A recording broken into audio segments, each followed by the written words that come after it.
So the first thing we're gonna do, Puppy, we're gonna take and boil water with some salt. Okay? Taking notes? Alright. Okay. And of course, let's put that back. Okay, so let's get the salt.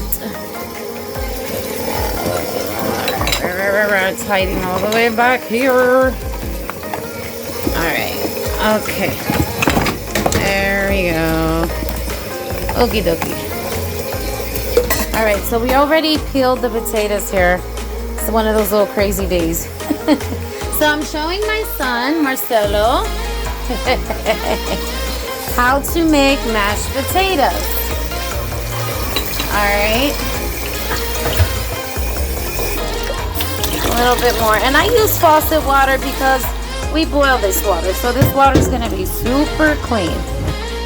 What's the first thing you do to making potatoes? Put the potatoes and boil the water. Right, but what do you have to do? First you add the water, the pot, and then now what you're adding? Add the salt. Okay, there we go. So let's open sesame. Okay, so today, guys, we're doing mashed potatoes from scratch, full from potatoes. We're doing our own. And we're having pork chops today that I have marinated already. And some string beans. A simple dinner. And what I use one seasoning only, which is the Magic vegetable. Magic, so good, has a lot of good flavor in here, and I just mix that up really pretty. So it's still gonna have a nice crisp to it, as you know, when you saute things, depending how you do it. All right, so yes, that's what me and my son are doing. That way everything's done for lunch by the time my daughter gets home from school. Okay, so the next step that we do, Puppy, right? So that they cook a little faster, we're still waiting on our potatoes, water to boil. We just put like one hole inside each potato, and this helps it cook faster.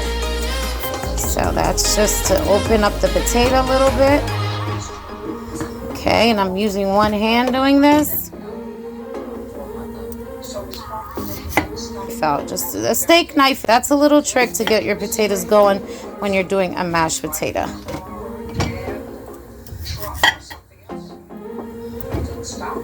Okay, and you just keep going.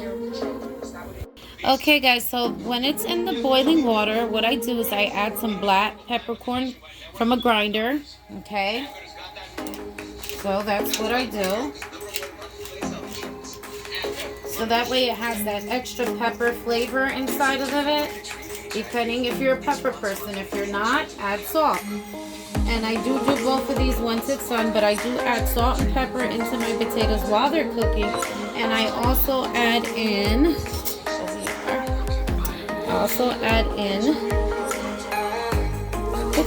some butter. About 2 tablespoons of butter. Voila. That's what it should look like. Okay, guys, so when my potato balls pop up to the top, look at that. You can actually cut right through them. You can poke through them like that. But not too much. You don't want to poke them too much. Look at that. You know they're done. And let them float in there for another 10 minutes to get all that seasoning inside the potatoes before you smash them up.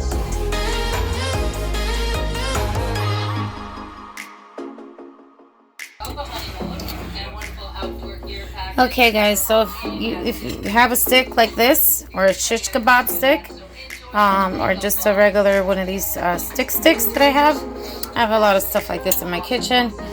Your potato must be able to go through just like this. So you know, now remember, I have that slice in there, but that slice has nothing to do with, you know, knowing how fresh your potatoes are when you cook them. And that's prepping with love, y'all. And what I do to make them a little softer, I just cover them up and let them rock out for those 10 minutes, as I said. Okay, so when we do the thick pork chops today, I'm going to be sauteing them with olive oil, so that way it's a little healthier. I'm using the Filippo Barrio olive oil. Okay, so we're going to do that in a little bit. And then we're gonna go ahead and saute our green beans with our pork chops. We're gonna saute them so they have a nice crunch to them. So that'll be the last clip, and then the plating, something very simple, 1, 2, 3 on this lovely Tuesday. Here we go.